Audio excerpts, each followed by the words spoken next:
ఇంతగా వద్దంటున్నా గదే ఆత్రం ఏమిటో, ఇంతగా పొంగేటంత అవసరం ఏమో ఎందుకో,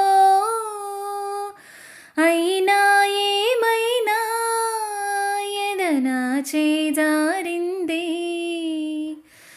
ఇప్పుడు ఏనాడు ప్రేమే నేరం కాదంది, చెలిమే ఇంకోలా చిగురేస్తూ ఉందటే, చల్లగాలి తాకుతున్న మేఘమైనది మనసిలా,